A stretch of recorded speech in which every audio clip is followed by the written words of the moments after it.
我及笄礼那天被一个穷书生给破了身，爹娘大怒，将我草草下嫁。只有长姐给我添了嫁妆，人人都赞长姐心慈，说她虽是假千金，却是丞相府培养多年的珍贵女。那一年，姐姐高嫁王府，而我这个真千金屈辱地下嫁进书生的茅草屋。3年后，我被书生折磨出一身重病，逃回京城求长姐救济。彼时姐姐衣着华贵，容光满面，依偎在已经成为太子的姐夫怀里。她见我病得快死了，嘲讽我说：“妹妹还不知道吗？你吉吉那日喝了我弟的酒，才被那个书生诱拐上床。你是真千金，等你吉吉嫁给太子的好婚事，还能轮到我吗？”我含恨惨死，在睁眼竟回到了及笄礼那天，姐姐正笑盈盈地给我敬酒。前世她敬完酒就将那杯子砸了，死无对证。所以我重生回来做的第一件事，就是趁人多调换了她的杯子，再引导她将第2杯酒敬给景王陆九渊。陆九渊是未来的太子，是姐姐的意中人，更是我的准姐夫。我当着姐姐的面喝下了他的酒，而那杯真正下了毒的酒，其实入了景王的口。半刻钟后，后院厢房，避开众人独自来花园醒酒的景王殿下一个踉跄，跌入我怀中。他果然呼吸急促，浑身滚烫，和前世我中药的症状一模一样。我主动投怀，景王就像暖炉抱到了冰块一般，不仅不肯撒手，而我始终清醒着，将他引导至花园旁的厢房里，好避开可能寻来的另一个男人。这一世，我不仅要夺回属于我的一切，还要抢走姐姐最心爱的男人。姐姐永远不会想到，她递给我的那杯酒，成了我与准姐夫的暖情酒。陆九渊渐渐苏醒，眼神逐渐清明。他看清了枕边人是我后，几乎瞬间掐住了我的脖子。你敢算计本王？我柔弱地挣扎2下，露出肩膀上他弄出来的淤青与红痕，怎么看都是我被占便宜了。陆九渊心虚之下松了手，我猛烈地咳嗽2声，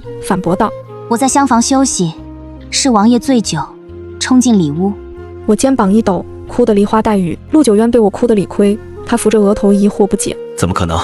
本王酒量极好，今日根本没碰几杯酒。”可王爷分明醉得满面潮红，理智全无，无论我怎么哭喊求饶都没用。陆九渊很快就察觉到不对，难道酒里下了药？我装作被他提醒的样子，像模像样的推理：“我今日及笄也只喝了1杯酒，那杯酒是姐姐亲手递给我的。我记得王爷最后喝的也是姐姐递的酒，难道是姐姐？若真是姐姐存心算计，我与王爷都不能再在此地久留了。”陆九渊厉声维护：“绝无可能，锦荣心地温良，绝不可能做出这等下作行径。”他话音刚落，屋外就传来寻人的动静，先是我母亲焦急的声音：“皇后娘娘马上就要来了，锦和作为今日及笄礼的主角，绝不能失了礼数，快把她寻来。”接着便是江锦荣：“娘，女儿有件事不知该不该讲。方才丫鬟看到锦和妹妹与1万男进了这内院花园，他们现在消失无踪，难道是在哪处小亭或是厢房私会？”前世我的及笄礼确实惊动了皇后娘娘。皇后与我娘从前是闺中姐妹，她来我的及笄礼其实就是来给景王长眼。她今日来就是想看看丞相府的真千金长相如何，品行如何，配不配得上景王妃的位置。江锦荣知道皇后的这等心思，因此下药布局，想让皇后亲眼撞见我这个真千金在亭子里衣衫不整地蛰伏在外男身下。前世皇后撞见这一幕，大发雷霆，我爹娘草草将我出嫁，以防我连累整个丞相府的名声。这一次他带着人在亭子里没寻到我，立刻就把人引到了就近的厢房外。很快他们就发现我这间房门虚掩着。“锦和妹妹，你在里面吗？”江锦荣没有直接推开门，而是很有礼数地先问了一句。陆九渊一脸窘迫，他现在浑身都是我的痕迹，脖子上的咬痕鲜艳欲滴，耳根也还有情欲刚退的潮红。“王爷别担心。”我低声道，“我去应付他们。王爷从小窗离开，你放心，今日之事，臣女绝不会透露半个字。”陆九渊微微惊愕：“那你怎么办？”我一脸天真：“如果我们只是单纯的醉酒误事，相信姐姐不会为难我。”我替陆九渊捡起飞在地上的蟒袍，眨着清澈的眼睛，无辜又真诚地说：“王爷，臣女从没想过要以此事要挟王爷什么。”陆九渊用全新的目光看我：“妹妹，你若不答应，姐姐可就要推门进来了。”江锦荣的声音咄咄逼人地传来。我在陆九渊眼皮底下慌乱地披上外袍，走出屏风道：“姐姐，我有些醉了，在这里小憩。”“是吗？”江锦荣的语气带着几分阴阳。“妹妹的声音为何那样沙哑啊？醉酒会伤了嗓子吗？”我假意咳了2声：“许是醉酒着了风寒，如此，那姐姐我更要进来看看了。”说着，房门从外面被江锦荣推开，与他一同来的还有娘和几位叫得上名的官宦贵妇。我慌乱地捂了捂胸口，却让他们第一眼都注意到了我身上的痕迹。加上这房间里还未散去的潮热气息，所有人的脸色都微妙的一变。那些贵妇们心照不宣。我娘压低声音怒斥：锦和，你在这里面做了什么？娘亲，我什么都没做。我说着，此地无银300两的后退2步，护着身后屏风。江锦荣目光充满攻击性地盯着屏风和我。妹妹，你该不会是跟哪个野男人在这屋里行苟且之事吧？姐姐，你怎能无凭无据地污蔑我的清白？我渲然欲泣，尾音柔软。江锦荣以为我是心虚哭了，其实我是哭给陆九渊一个人听的。姐姐一口咬定我有奸夫，又带着这么多官宦贵妇来，难道是有预谋的来捉奸吗？我死死护着屏风。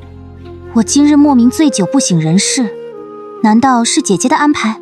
江锦荣被我戳中了心窝，有些急了。你是不是清白的？只看屏风里有没有奸夫便知。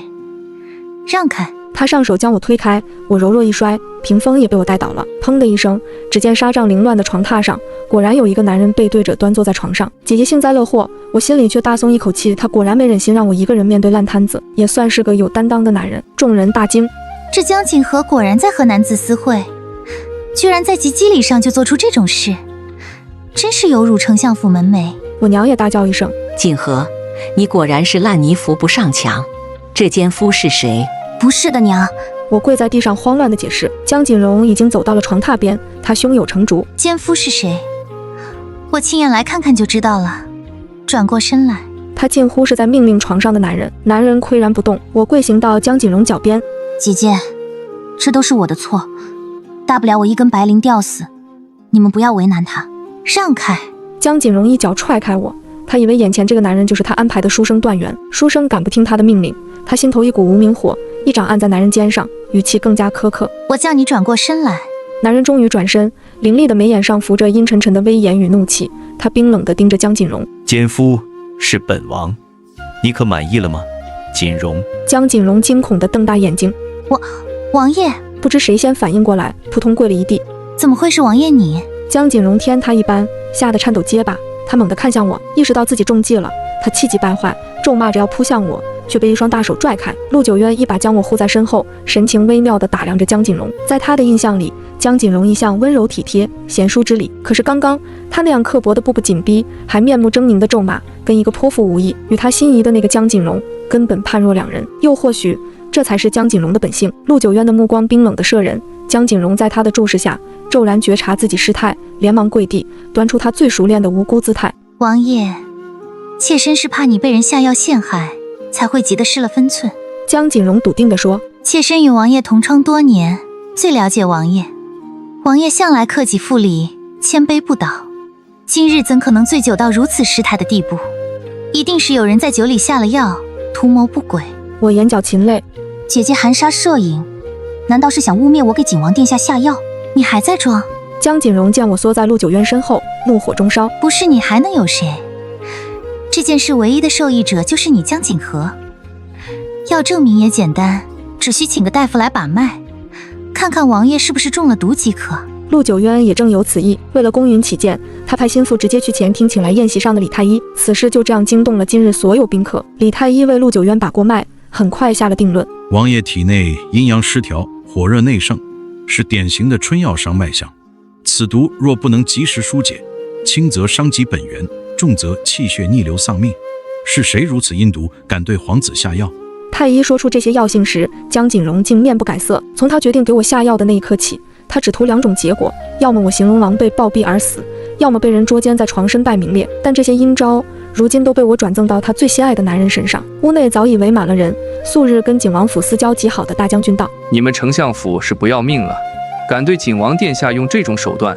王爷息怒。爹娘跪在地上，无论药是谁下的，景王都是在相府险些出事。爹娘，你们不必告罪，景王殿下仁善厚德，绝不会连坐无辜之人。江锦荣以女主人的姿态替景王说了话。现在最要紧的是找出下药之人。他紧紧盯着我：锦和，你敢不敢让太医也看看你的脉？我握住自己的手腕，警惕地问：姐姐这是什么意思？如果你也中了银毒，还算情有可原；如果你脉象正常，没有中毒，说明你始终清醒。一个清醒的大家闺秀碰到神志不清的王爷，该做的是为他请太医寻药方，而不是诱拐她上床。妹妹这么做，不就是想攀附景王府，当上景王妃吗？江锦荣抬手理了理我的衣领，鄙夷地揭发我。别装得好像被人强行破了身，根本就是你有意为之。你就是想在吉吉里这天，逼景王殿下娶你为妻，是不是？那杯下了药的酒祸害了陆九渊，江锦荣便料定我没喝那杯酒。他看我的眼神已经溢出明晃晃的杀意，就算计谋败露，他也要将我按死在这场博弈中。我握着自己的手腕，后退2步，矢口否认。我没有给王爷下药，我也是受害者。没有，你躲什么啊？一道细血的声音传来，我循声看去，是我同父同母的亲哥哥江浩宇。他走到江锦荣身旁，对景王道：殿下，这药如此歹毒，如果是2人一起中药，江景和才算无辜。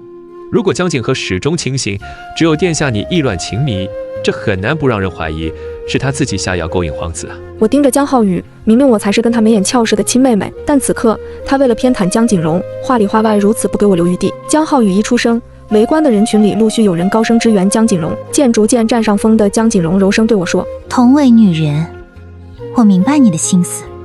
你自小又被养在外面，你的养娘还是个妓女，难免学些下三滥的手段。没有。我一边含泪摇头，一边畏缩地倒退2步。没有。江锦荣逼近我。那你心虚什么？让太医看看你的脉象，一切都清楚了。我抬头向陆九渊求助。王爷，你相信我，我也是被人陷害，我是无辜的。陆九渊握住我的胳膊。锦和让太医看看你的脉象，若你是清白的，便能服众。我被他握住的胳膊不受控地抖了起来。江锦荣眸中闪过得意，一把抢过我的胳膊。李太医顺势接手，扣上我的脉搏。李太医捻着花白胡子，皱眉道：这脉象。江锦荣迫不及待地追问：脉象如何？他没有中药，他撒谎了是不是？李太医松开手，下了结论：这脉象与景王殿下一样躁动急促，是春药伤后的气血虚弱之症。江锦荣大惊：你说什么？方才聒噪的世家子女，连同急着给我定罪的江浩宇都呆愣在原地。李太医一锤定音：2人应是同时中了烈性的银毒，可锦和姑娘的症状比王爷更加严重，发作时必然神志不清，所思所为不受掌控。若期间犯下大错，实乃无辜啊！江锦荣暴跳如雷：怎么可能？这不可能！太医一定看错了。李太医摸着胡子道：老朽在太医院当差40余年，倒是第一次有人质疑老朽的医术。江锦荣难堪不已，他立刻把矛头指向我。如果你没猫腻，你心虚什么？太医要给你把脉，你躲什么？我躲是因为……我边说边撩起衣袖，只见胳膊上全是情势过后的淤青红痕。我扫视在场众人，语气无辜：我怕太医把脉时会暴露这些痕迹，有损王爷清誉，更不符合世家贵女的端庄。我扫视江锦荣和他那3位好友，眼神挑衅：你们说是不是？这些痕迹有咬痕，也有淤青，都是陆九渊失态下的杰作。陆九渊颇为羞愧，他抬手将我护在怀里，放下我的衣袖，又解开自己的外袍，把我遮得严严实实。方才跳得最高的那群人也慌了，他竟然真是无辜的。那下药的会是谁？难道宴会上有刺客？我刚刚好像看到锦荣给王爷和那位真千金都敬了酒。江锦荣已经乱了阵脚。这时江浩宇站出来说：就算江景和也被下了药，也可能是他为了景王府的荣光，以身入局，兵行险招。我冷眼打量江浩宇，不愧是我的亲大哥，我的心思全被他猜中了。我的确也吃了那药，不过是在把陆九渊拐到床上之后。江锦荣给我下的是最烈性的毒，不可控制；我给自己下的是残次品的毒，不仅可以克制，脉象上还极易混淆，让太医都以为我跟陆九渊是同时中药，并目我受害更深，所以我成了最完美的受害人。此刻面对江浩宇的指责，我含泪反问了一句：哥哥的意思是说，我为了攀附王府，不惜抛弃清白，不顾性命安危，给我自己下重剂量的毒药。世上真有人会贪婪愚蠢至此吗？还是在你眼里，我就是如此不堪之人？江浩宇被我堵得哑口无言。我又反问爹娘：在你们眼里，我真是如此不堪的恶人吗？爹娘，我才是跟你们流着同样血液的亲女儿啊！江景荣在污蔑我时，何尝不是在污蔑江家所有人呢？学富五车的丞相被我问得惭愧地垂下了眼眸，雍容华贵的主母看我的眼神顷刻间也铺满了愧疚。屋内众人再无人敢多话，难得安静。这时我走到陆九渊身边：王爷，还记得妾身说的吗？你和我都喝了江锦荣敬的酒。一旁的江锦荣脸色骤然惨白：我敬的酒没有问题。他强装镇定：现在下药可不一定要在酒里，也可能在器具上。我告诉陆九渊，王爷，让人把他敬酒时用的酒壶和杯子拿来一查便知。江锦荣明显慌了神，他期盼地问陆九渊，王爷，你怀疑我吗？我们相识多年，我什么品行你难道不清楚？陆九渊沉声道，锦荣，你是什么品行？本王的确要再考察一二。江锦荣神色一僵，肩膀一塌，若没有江浩宇扶了一把，他此刻已经跌倒在地。就算杯子上的猫腻被发现，吉吉里上接触过那套酒具的不止他一人，未必就能把罪名全定在他一人头上。他深吸一口气，镇定下来。我清者自清，不怕王爷追查。他话音刚落，人群里就冒出一个书生打扮的男子，我要检举，我要检举。众人给他让开道路。只见那书生一身布衣，手上压着一个与他衣着制式相似的男人。那男人被捆了双手，似乎还被揍了2拳，被推得跪倒在众人面前，嘴上大喊冤枉！张生污蔑我！我瞳孔剧缩，这个跪倒在我面前喊冤的男人，就是前世我下家的书生段源。对他的到来我也早有所料，但真正见到此人，还是忍不住周身恶寒患痛。陆九渊察觉到我气息陡然急促，以为我受了惊吓，将我往怀里一揽，是个十足的保护姿势。王爷、相爷，我要检举段源欲行不轨。押解段源的是书生张文轩，科举在即，相府外院收留了不少秀才嫉妒。张文轩按着段源对景王揭发道：今日一早，段源就鬼鬼祟祟地往内院花园而来。内院是千金与少爷的住处，我怕他冲撞贵人，便跟踪过来。果然看到他藏在假山里，鬼鬼祟祟。后来景和小姐跌跌撞撞来到内院后，段源直接从假山出来，四处寻觅，还徘徊在厢房各处，一间一间推开门，像在找人。我脊背发寒，如果没有陆九渊，如果我真的中药，就算我躲进厢房，也会被寻来的段源吃个干净。前厅是相府千金的吉吉里，丞相对草民有知遇之恩，草民绝不能让段源毁了吉吉里，因此出手将他擒拿。他反抗时，我还从他身上搜出一条淬了药的方巾。张文轩将一条厚实的方巾递了上去，李太医接过细看，放在鼻边轻嗅一下，立刻拿开。这方巾里也淬了毒，这书生是想对景和小姐图谋不轨啊！众人大惊，我装作受惊地缩进陆九渊怀里。陆九渊震怒，抬脚将段源踹倒在地。放肆！是谁指使你在相府行此龌龊之事？段源眼见事情败露，立刻看向江锦荣。江锦荣神色一慌，你看我干什么？段源的眼珠子滴溜溜地转。前世我与他做过3年夫妻，我知道他这个人又蠢又坏。事到如今，他一定会为了活命供出江锦荣是幕后主使。段源也的确紧盯着江锦荣，江锦荣脸色煞白，他拼命用眼神威胁。可段源这样的小人在生死关头是最难掌控的。他果然不顾江锦荣的警告，选择自保。敢指使我干这种事的，当然只有江皇后驾到。他话未说完，忽然被外面太监一声高喝打断。我攥成拳的手无力松开，就差一点点。江锦荣一颗心几乎掉到了喉咙口，又猛地回落下来。皇后之前一直很喜欢江锦荣，在江锦荣被揭发是假千金前，她还是相府精心培养、血脉干净的贵女千金。现在虽然她是假千金，但江锦和可有勾引皇子的嫌疑。皇后见多了宫廷内斗，多疑多思，更把景王看得跟眼珠子一样宝贝。她绝对不会容许有人在床笫之事上算计景王。江锦荣露出劫后余生的得意，皇后娘娘可是她的大靠山。皇后奉驾摆到厢房外，众人跪倒一片行礼。我披着陆九渊的外袍恭敬下跪，几乎立刻就察觉到皇后的视线射在我身上。床榻上未来得及收拾的一切，昭示着刚刚的荒唐。皇后神色一冷，这里发生了什么？不等陆九渊答话，江锦荣先抢着回话：娘娘，江锦和用青楼的下等路数设计勾引了景王殿下。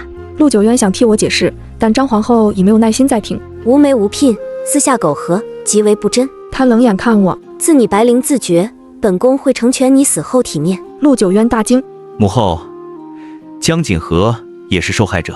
你怎知她纯然无辜？女人的心思你看得透吗？我面上镇定，后背却出了一尾薄汗。我这点伎俩，在皇后面前确实是班门弄斧。皇后是在场地位最高的人，没有人敢忤逆她的决定。爹娘看似是想为我求情的，但最终也没有真敢开口。正如前世，他们会为了名声毫不犹豫地把我下嫁出去。2个嬷嬷来压我时，我正撞上江锦荣的目光，他像一只得逞的狐狸，狡黠地等着我死。宫里的嬷嬷力道极大，一上手便要扯掉披在我身上的外袍，外袍一掉，我的狼狈情状更会惹得张皇后心生憎恶。可外袍刚被扯开一角，就被另一双大手重新拢紧。我抬头，陆九渊把我揽进怀里，听他掷地有声道：若说失贞，今日儿臣也失了君子的忠贞。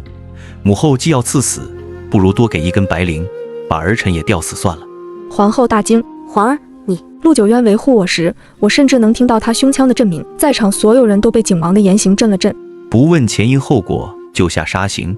母后这么做跟滥杀无辜有什么区别？陆九渊又扫视周遭所有人，还有你们，皇后在场，是来主持公道的，一个两个的都哑巴了不成？他话音刚落，方才出去调查的侍卫便进来回话。陆九渊把皇后请到了主位上。此事事出有因，有奸人做局，母后既来了，不如听一听证据，再下决断。皇后无奈，只能落座。那侍卫捧着酒具回话：回皇后，王爷话，今日江锦荣敬酒的酒具上确实有淬毒的痕迹，经太医查验，此毒就是民间的猛药，配鸳鸯。这药原是民间用来给牲畜配种的。今日王爷和江小姐之所以失态，罪魁祸首便是他们。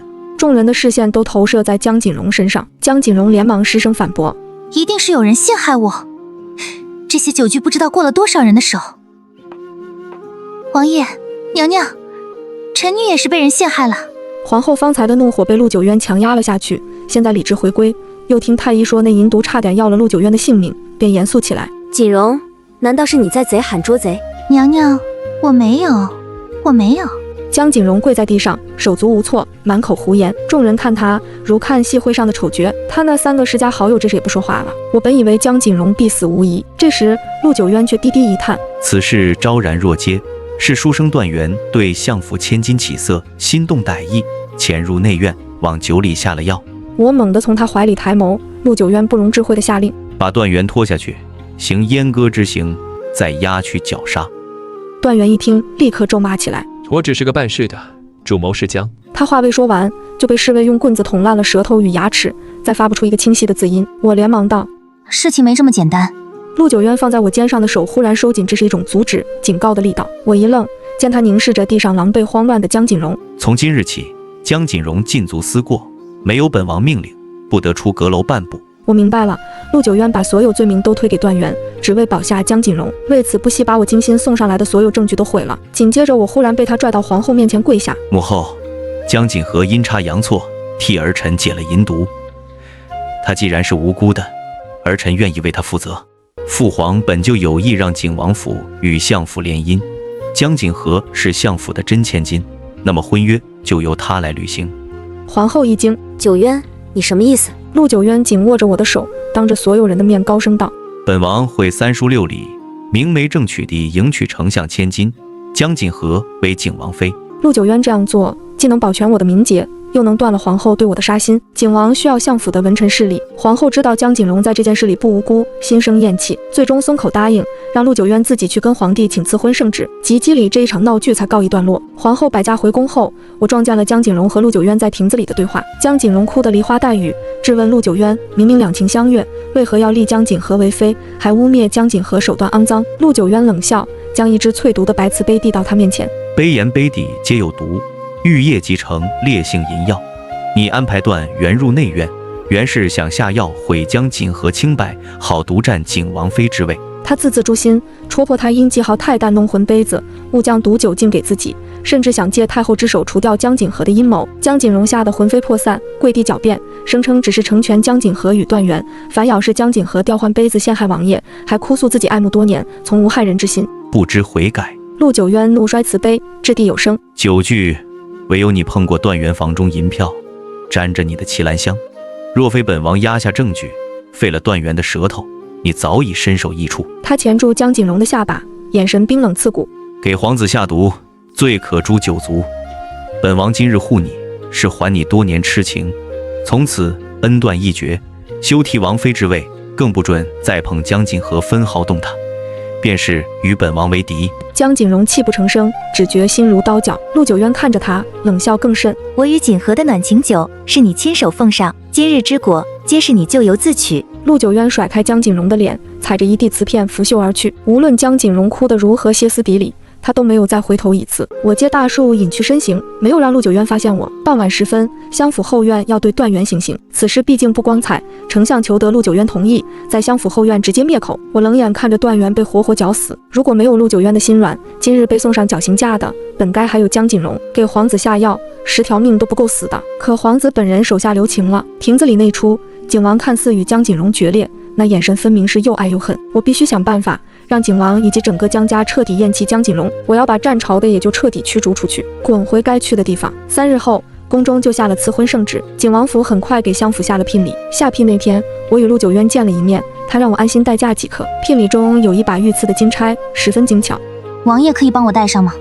陆九渊刚拿起金钗，一个丫鬟忽然慌乱地冲进来，不好了，锦荣小姐在阁楼上吊了。陆九渊神色一变，扔下金钗，把腿赶去江锦荣的无芳阁。爹和娘还有哥哥也全都赶了过去。我捡起盘子里的金钗，明明是我的好日子，所有人却都去关心江锦荣。我走到无芳阁时，江锦荣正躺在陆九渊怀里抽泣，捶着陆九渊的胸口说他不想活了，没脸活了，要以死谢罪。白绫落在一旁，他脖子上连一点勒痕都没有。贾寻死也不演得真一点，如此拙劣的戏码却惹得所有人心疼。丞相说，你何苦这么想不开？主母说，锦荣，你还有爹娘，我们都把你当亲女儿，你犯错，我们都愿意陪你改过。江浩宇也说，是啊，就算天塌下来，还有哥哥给你顶着。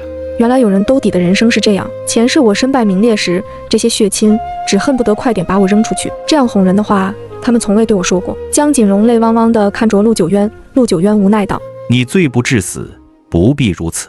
若没有王爷，锦荣生不如死。王爷，锦荣有些喘不上气。他虚弱地依偎进陆九渊怀里，陆九渊没有推开他，只让人去请太医来。陆九渊看我的眼神总像是在施舍一个可怜的弱者，可他看江锦荣却是无法狠心割舍的爱惜之意。太医来看过，说江锦荣是心思郁结，陆九渊便松口，让他不必在阁楼里禁足，可以在相府里走动。我与陆九渊的大婚定在下月初9，整个相府都在筹备婚事，到处都是鲜花喜绸。江锦荣看了这些，越加闷闷不乐。大婚前3日，我正在院中看喜堂的样式，江浩宇忽然怒气冲冲地朝我走来。你为什么让人把喜堂送到无芳阁，存心让锦荣难受是吧？我无辜地解释，哥哥，我只是想让他也尝尝喜糖的味道。太医说他心思郁结，那就沾沾我的喜气，说不定心病好得快些。你还敢阴阳怪气？哥哥误会妹妹了。我转身捧起桌上的一盘喜糖，哥哥替妹妹尝尝哪个口味更好，好在大婚那日招待贵客。江浩宇抬手打翻了我手中的漆盘，上面各式喜糖滚落在地。谁稀罕沾你的晦气？他扔下这句话，甩袖而去。蝶儿上前要替我捡起糖果，我让他不必忙这些。你去告诉爹娘，哥哥今日和我吵了一架。蝶儿虽不明白我这样做的意图，但还是照做了。中午的时候，整个相府都知道江浩宇为了江锦荣跟我吵了一架。傍晚时，江锦荣一身素雅的来见我，他端着一副病西施的模样，柔弱和善地说，锦和，大哥今日因为我跟你起了争执，我已经说过他了。我懒声道，你们真是兄妹情深啊，我在这个家18年，不是亲兄妹也胜似亲兄妹了。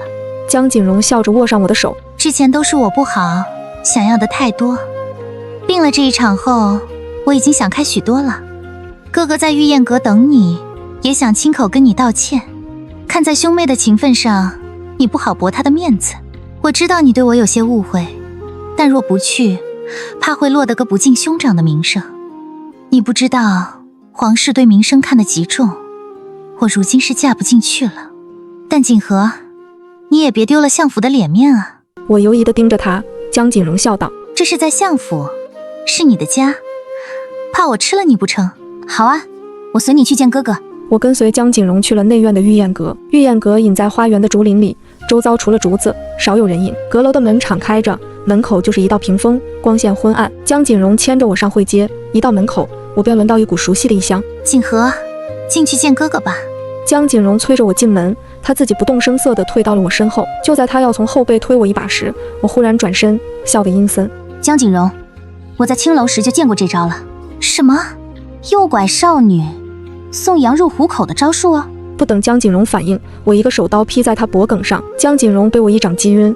我扶过他的身形，把他推进了御宴阁内。江锦荣摔落在地时清醒过来，他浑身虚软，抬眼只看见满面潮红的江浩宇正虎视眈眈地盯着他，像野兽逼近猎物。配鸳鸯有股淡淡的异香，这缕异香常人轻易闻不出来，但是我不一样，前世今生我都在跟这味药打交道，所以在御宴阁飘出那股若隐若现的异香时，我就猜到了江锦荣引我过来的意图。我容不下江锦荣，江锦荣也容不下我。大婚逼近，他想借江浩宇让我在伦理上万劫不复，那就别怪我以牙还牙，以恶制恶了。姐姐，江浩宇对你可不只有兄妹之情，你好好享受吧。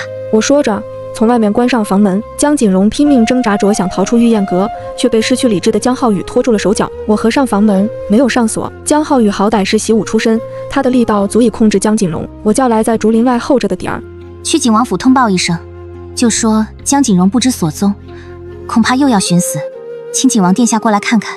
蝶儿点点头，奴婢明白，奴婢还会顺道告诉丞相和主母。好，蝶儿，去吧。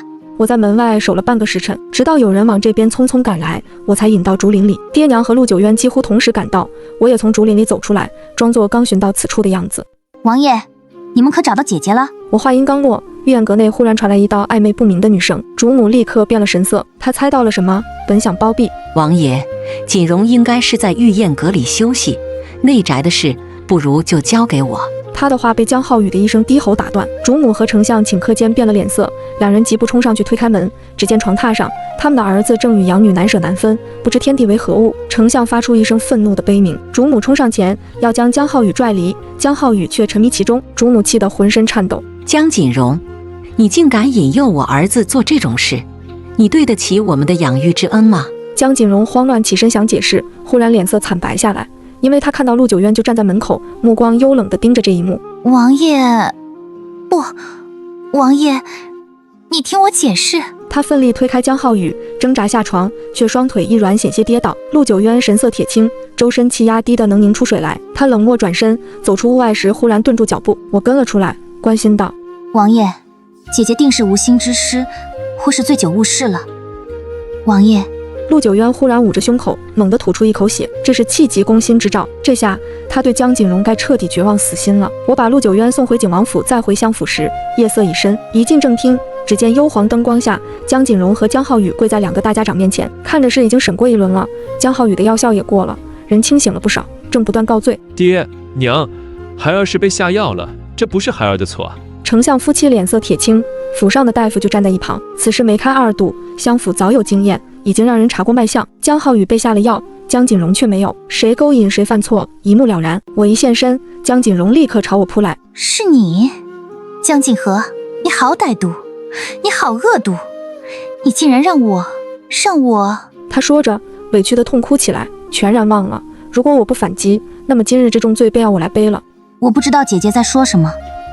哥哥中了药，那药只有姐姐你一人有，也只有你有这种前科，在这贼喊捉贼什么啊？我弹开江锦荣的手，若我没猜错，姐姐是看自己嫁不了景王殿下，又怕被相府厌弃，所以豁出脸面也要争一个相府儿媳当一当。是也不是？你……江锦荣被我的话气得头顶都要冒烟。江浩宇从地上窜起来，将我用力推开。你一回来，我们家就乌烟瘴气，分明是你陷害我们。我被他推得一个踉跄，站稳后只看着丞相和主母道：爹娘，你们看到了吧？哥哥多紧张锦荣姐姐啊！反正两人没有血缘关系，不如就成全他们，让锦荣姐姐做我的嫂嫂吧。丞相的脸色更加阴沉可怕。江浩宇可是丞相府的唯一男丁，还是嫡子。他的婚事，丞相早就中意了定安侯的千金，再不济也要是国公府的嫡女，如此门当户对，才能强强联合，稳固江家在朝堂的地位。世家子弟的婚事从来都是利益博弈。丞相在朝堂沉浮多年，到了这个岁数，正指着靠儿女的婚事再往上升一步，如今却被一个养女毁了，他痛心疾首至极。江锦荣经我提醒，也明白嫁给江浩宇已是他唯一的好出路。他原还想挤掉我的位置，再不济做个王府的宠妾也好，可景王今日亲眼看见那一幕，必定已经厌弃了他。吉吉里那一闹，他又名声狼狈，没有哪个有头有脸的世家子弟会愿意娶她了。爹娘，事已至此，我愿意嫁给浩宇哥哥。他一边哭一边撒娇，全然没发现丞相夫妻早在愤怒崩溃的边缘。江浩宇听江锦荣这么说，又惊又喜，连忙表态：爹娘，不如我就娶了锦荣吧，反正她本就是养女，自小养在眼底下，你们知根知底，这样的儿媳也放心啊。放肆！你们放肆！丞相大怒，主母忍无可忍，猛然从座上起身，照着江锦荣的脸就是一记响亮的巴掌。江锦荣被打懵了。从小到大，娘从没舍得打你，就算当日得知你并非亲生，我也从不忍心责怪你。江锦荣，你本是妓女所生，在我相府享18年荣华娇养，我和主君精心培养你做大家闺秀，为你谋划前程，看你甚至比亲生女儿还重。可你是怎么报答我们的？及笄礼上你算计皇储，拿江家九族开玩笑，如今你又算计你的养兄，你是想毁了我儿子的前程，毁了我江家100年经营。你这只害人的白眼狼，当初我就不该心软，就该把你赶出家门。我冷眼看着这母女决裂的一幕，只觉讥讽。当初把我认回来时，他们舍不得赶走江锦荣，及笄礼上他们不忍追究江锦荣的大错。如今江锦荣碰了他们的宝贝嫡子，动了江家的根基，爹娘终于慌了。所以啊，板子还是要打在致命的位置上，不然他们谁也不会对你的痛苦感同身受。一听母亲要赶走江锦荣，江浩宇立刻维护：你们要赶走江锦荣，就把我也一起赶出去吧。丞相气得胸口起伏，抬脚猛踹了江浩宇一脚，继而哇地呕出一口血，朝后倒去，又气倒一个。江府乱作一团。凌晨时分，夜风寒冷，江浩宇和江锦荣在院子里罚跪，室内一灯如豆。我接过温热的药汁，走到丞相的床榻前：爹，喝药吧。太医说您是急火攻心，跟景王殿下的症状一样，喝了药就能好。一向要强的丞相脸上显出了疲倦与苍老。我细心地为他喝药，为他擦去嘴角的药汁。这一幕，主母都看在眼里。丞相忽然握紧我的手，湿了眼眶：和儿，是爹爹错了，爹爹不该偏心一个外人，冷落我这么好的亲生女儿。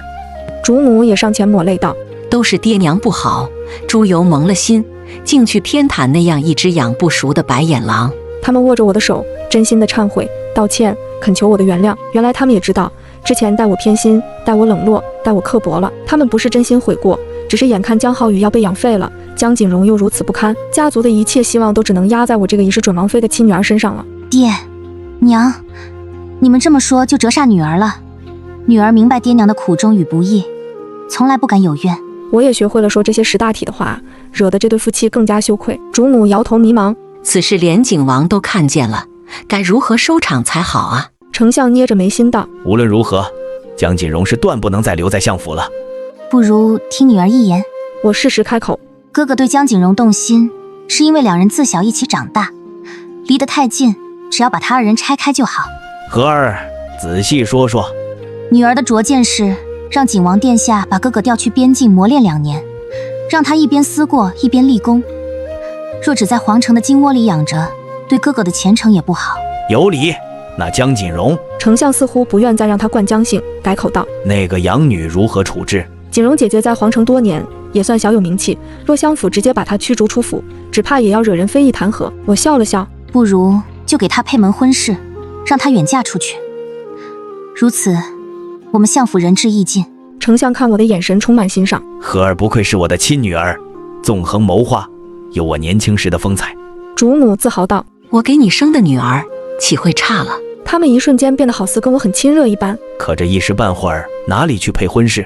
我笑着道：那日检举段员的书生张文轩，虽然家境贫寒，但人还算正直老实。那张文轩连功名都没有一个。主母下意识担心江锦荣嫁过去过得不好，但很快她又狠下心来。罢了，他原本也是卑贱出身，配张文轩都算他高攀，我何必替他筹谋？此事商定，我服侍爹娘休息。次日一早，江浩宇和江锦荣被分开禁足，张文轩得了婚约的好消息，特来拜谢我。小姐果然信守承诺。当日我重生回来，时间紧迫，只来得及收买在内院晃荡的张文轩。当日我遣你去假山偷袭段员，这事你做得很好，我答应过你，事后会给你安排一桩好婚事作为酬谢，把江锦荣许配给你，你可满意？张文轩做了一揖：太满意了。虽说是个假千金，但毕竟是相府精心培养的，算小生高攀了。张文轩多年考取功名不中，能进相府读书，全靠溜须拍马。他比段员聪明几分，但家世才学品行都不过是第2个段员。上一世，江锦荣特意挑了个凤凰男来玷污我，如今我原样还他。安排好家里的一切后，我提着自己做的小事去了景王府。陆九渊当真是被伤透了心，正卧在床上闭目养神。他见我来，支起上身，静静地看着我往碗里盛银耳羹。我喂他吃了一口，他反问我：你没放糖吗？我连忙尝了一口：不好意思王爷，我又忘放糖了。他打趣了一句：你们小姑娘不就喜欢吃甜的吗？居然还能忘放糖。小时候跟在我养娘身边，她不让我碰家里的糖，说糖很贵，我不配吃。我装似无意地提起这段往事，不经意地露出双手手腕。陆九渊果然看见胳膊上一道陈年伤疤，他抓住我的手腕细问：那时我意乱情迷，竟没发现你身上有这样一道陈年旧疤。谁伤的？我支支吾吾。王爷别问了，说出来怕脏了您的耳朵。说。他命令一般，我才松口说。那日姐姐当着众人的面说我是妓女养大的，她没有污蔑我。我的养娘，也就是江景荣的生母，的确是青楼的舞妓。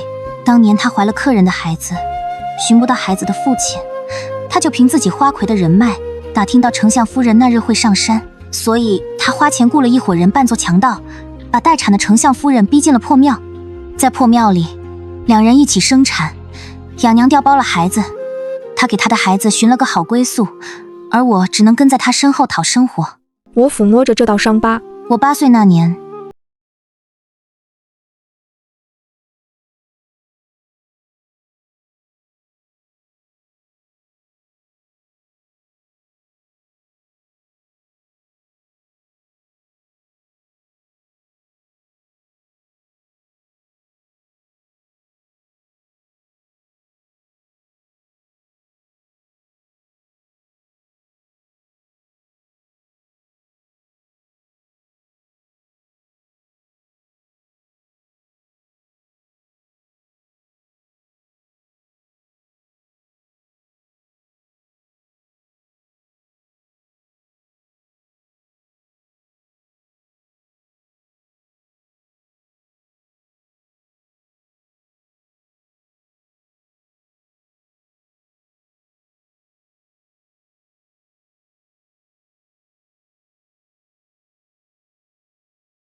就是沈家销赃的窝点。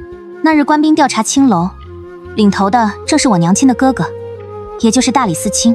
舅舅发现我和娘亲小时候长得很像，起了疑心，一路查下去，这才把我认回了相府。我心里很感激景王殿下。陆九渊才知此事，他惊讶又惊喜地注视着我。原来我们早有缘分，差一点就跟你错过了。他捧着我的脸颊，温柔地吻了我一下。这一吻溢满心疼与愧疚。当一个男人开始心疼你，对你感到愧疚时，离他爱上你也不远了。我没有告诉陆九渊，当时青楼一片混乱，养娘怕我在官兵前面露脸，本想阻止我。那时我只想快点逃脱他的掌控，于是被他桎梏在怀里时，我鬼使神差地拔下他头上的发簪，捅进了他的后脑勺。而后我慌乱逃跑，正撞进办案的大人怀里。那位大人见了我的长相，无比震惊。后来我才知道，那位大理寺卿是我生母的哥哥。17岁的我跟我的生母年轻时简直是一个模子刻出来的。大理寺卿办案的效率极高，很快我就被证实是丞相府的真千金。真千金拥有许多东西，比如与景王府的婚约是我出生就有的，我只是在谋夺本就属于我的一切。我紧紧抱着陆九渊，既是抱着我仰慕已久的男人，更是抱着我的光明前程。那日之后，陆九渊再没有过问江锦荣的事。大婚前2天，江浩宇被景王府临时调去东边边境，令其立刻启程。军令南违，江浩宇天未亮就在爹娘的目送中不甘不愿地投了军。大婚前1天，江锦荣得知自己被安排了婚事，丫鬟故意只把话说一半，江锦荣误以为自己要嫁的是江浩宇。我走进阁楼时，他正兴奋地试着送来的嫁衣和头冠。这些嫁衣首饰也太敷衍了。江浩宇可是丞相独子，以后我就是江家的女主人。就算时间紧迫，你们怎敢这么怠慢我？他斥责来送东西的丫鬟，一转身却看到了我。丫鬟早已被我平退出去，屋里只有我们2个人，在夕阳的光线下对峙。江锦荣一见是我，放下首饰。江锦和，你还敢来？我笑着反问。我为何不敢？做亏心事的人又不是我，给江浩宇下药是你干的吧？江锦荣眼角一跳，眼神恶毒起来。我揭穿他当日的阴谋，故意让他来激怒我，再借道歉的名义把我引过去。江浩宇中了药，失去理智，他力道又很大，只要我进了那个屋子，你就会从外面把房门锁上，然后等到时机合适再去惊动爹娘和景王。这样一来，我就成了与亲哥哥乱伦的罪人，不仅爹娘会厌弃我，景王府的婚事也会毁于一旦。姐姐，好歹毒的心思啊！我戏谑地打量他全身。知道我为什么能轻易识破你的计谋？因为这样的招数，从我记事起就在花楼里见了无数次了。你在相府长大，对这等卑劣手段却能无师自通，不愧是妓女的女儿，身体里流着同样卑鄙的血液，你敢羞辱我？江锦荣被我激怒，扬起巴掌要打我，我截住他的手腕，反手给了他一巴掌。江锦荣，你记住，我对你所做的一切，不过是以其人之道还治其人之身。江锦荣被我一掌扇歪了脸，他屈辱的红了眼，咬牙道：你再得意又如何？以后在这个家里，你都得喊我嫂子，敬我做长辈。我看傻子一般看着眼前人，忽然眼唇大笑起来。你笑什么？江锦荣被我的笑声搅得不安慌乱，我意味深长地拍了拍他的肩膀，什么都没说。国师为景王选的大婚之日是个无可挑剔的良辰吉日，江锦荣的婚事也蹭着这个吉日。他出嫁时，丞相和主母都没有露面，只有2个丫鬟敷衍地给他上妆，直到上花轿，江锦荣终于忍不住四处张望寻找。江浩宇呢？今日我与他大婚，他怎么一直不露面？他的视野里忽然闯进一个新郎官。娘子可是在找我？张文轩，怎么是你？江锦荣认得这个告状的书生。娘子说笑了，不是我还能是谁啊？张文轩笑嘻嘻地牵起江锦荣的手，放在鼻子边嗅了嗅。娘子你好香啊。放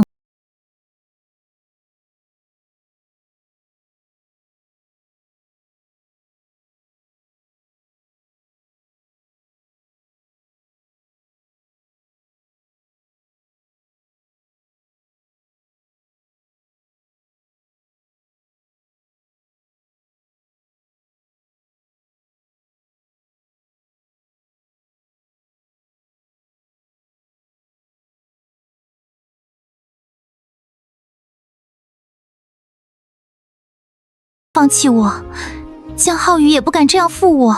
娘子早就身败名裂了，丞相府可没人愿意再保你。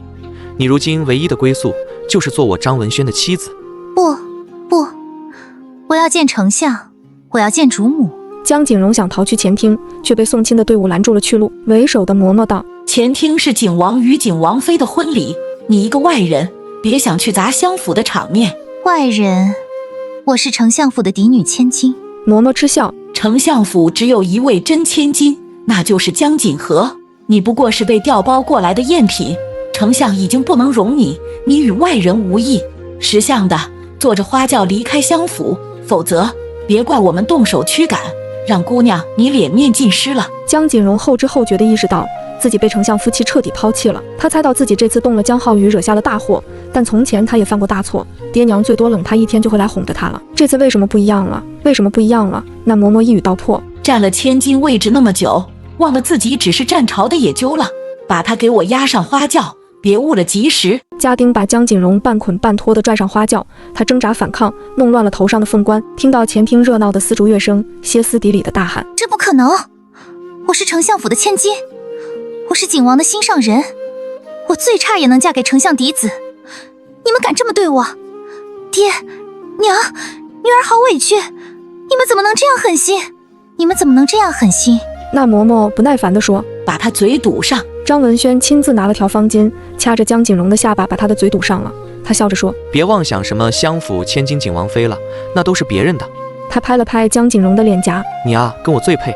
最后，江锦荣被五花大绑塞进了逼仄的花轿里，只有10几人的送亲队伍敷衍的吹吹打打，路过了丞相府大门。江锦荣拼命把头探出去，只见相府正门张灯结彩，宾客如云，笑语盈盈。在众人的起哄下，景王正小心翼翼地抱起满身金玉的相府千金，一步路都舍不得王妃走，直接抱上了6圣的华盖婚车，10里红妆，满城芳香喜庆。江锦荣极度的流泪，这是他做梦都想要的婚礼。可如今，他只能坐在逼仄的简陋的花轿里，嫁给一个前程无望的穷书生。他绝不甘心，他俯冲着滚出了花轿，本想引起景王注意，却额头着地，摔得头破血流。景王始终都没往他这边看一眼。嫁进景王府的第1年，我顺利生下了小世子。世子满月宴时，江锦荣昔日的3位好友纷纷带了厚礼上门道贺。昔日讥讽我的县主夸我保养得宜，羞辱我的小公爷求我在景王面前为他美言几句。当日在玉楼做局给我难堪的小侯爷，私下向我敬茶道歉。我与他们同坐一堂，我居主位，他们3人坐次位，个个陪笑，不敢让场面冷场。我随口问了一句：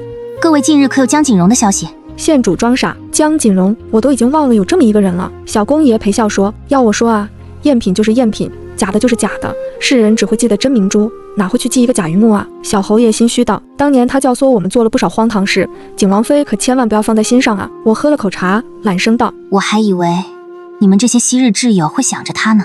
谁跟他是挚友啊？王妃可别开我们的玩笑了，哈哈哈！我坐在主位上，看着这3个曾经霸凌我的人心虚不安地陪笑了半个多时辰，倒是比看戏有趣多了。第2年，陆九渊受封储君之位，我随之成为东宫的女主人，这与前世的轨迹完全一致。成为太子妃后，爹娘待我更加亲热，丞相每逢早朝都要特地去太子面前关心我1、2句，主母时常给我炖补汤补药，要我产后好好调养身体，好多子多福。江浩宇从边境立功回来了，在残酷的边境线磨练了2年，我这位亲哥哥倒是成熟稳重了不少，也在军中立了一个不小的军功，获封从3品骠骑将军。功成名就后，江浩宇来东宫见了我，为2年前他对我的伤害致歉。我大方道：我们是血亲，这些往事我不会放在心上，哥哥也要往前看，早日立下更大的军功。江浩宇十分惭愧，他主动跟我说：我凯旋的路上路过了松阳县，见到了江锦荣。哦，他求我带他回京，我没有答应。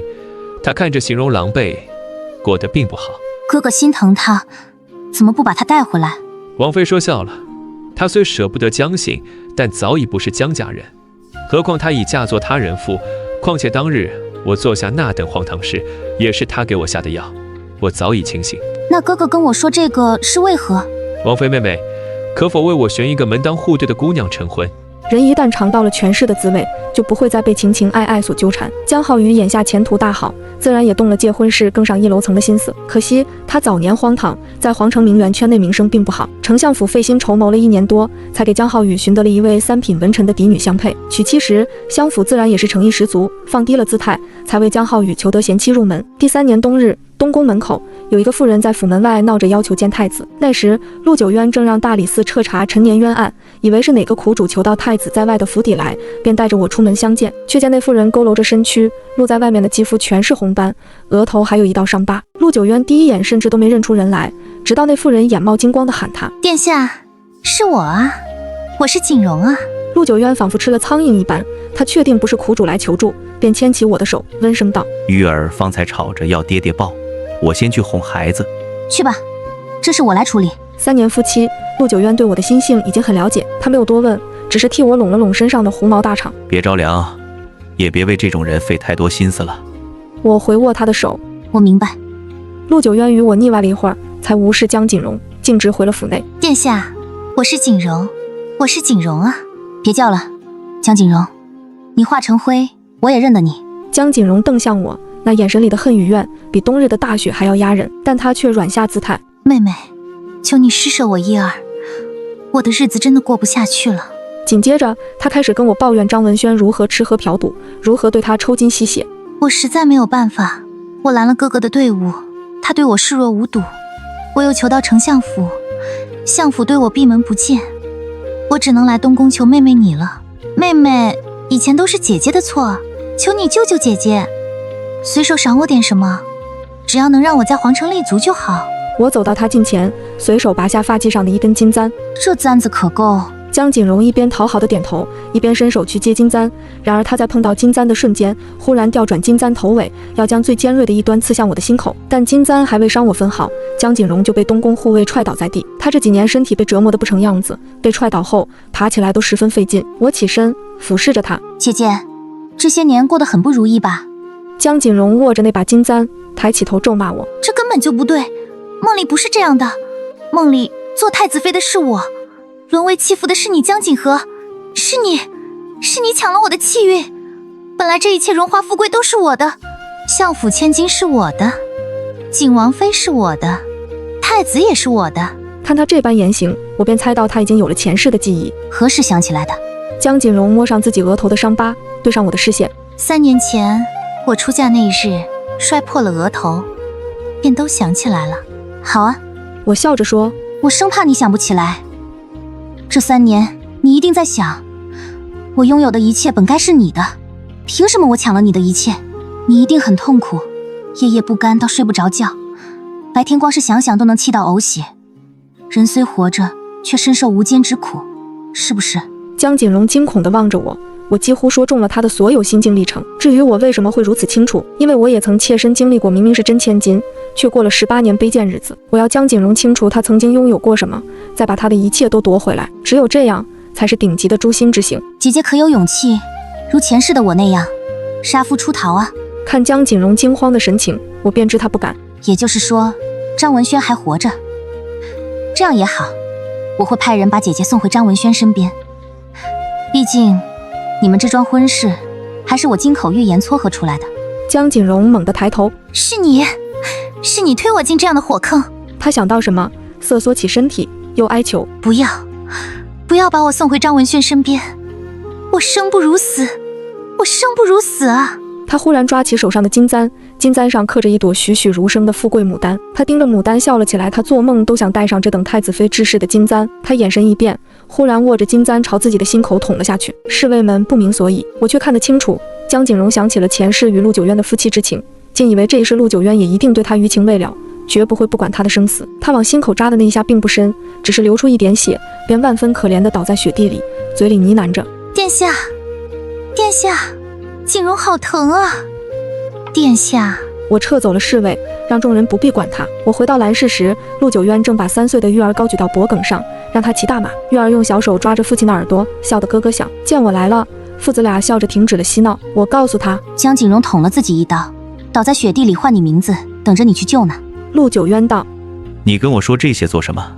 来看看，我今日手把手教玉儿写了字。什么字啊？我被父子俩引导到书桌前，只见书桌正中央的宣纸上，一个歪歪扭扭的稚嫩的盒字，是玉儿娘亲的名字。娘亲，娘亲！玉儿拍着手要我抱抱，我连忙抱起她，亲了又亲。玉儿真厉害。陆九渊在一旁争宠。我呢？玉儿的爹爹厉不厉害？厉害，厉害。我敷衍的也奖赏了陆九渊一下，他倒好，抱着我不肯撒手了。书房里传来一家3口的欢笑声。第2日凌晨，东宫门口冻死一个妇人，被侍卫草草收尸。我10岁那年，养娘曾经对我说过，如果我不好好学艺讨好客人，以后就要冻死在大雪天。她让我不要跟千金小姐比，人家以后的日子是金玉满堂，琴瑟和鸣，一切都说对了。千金是我，太子妃是我，金玉满堂是我的，琴瑟和鸣也是我的。冻死在大雪天的只有她自己的女儿鸠占鹊巢的假千金。这一世错轨的人生各归其位，明珠重耀，凤鸟还巢。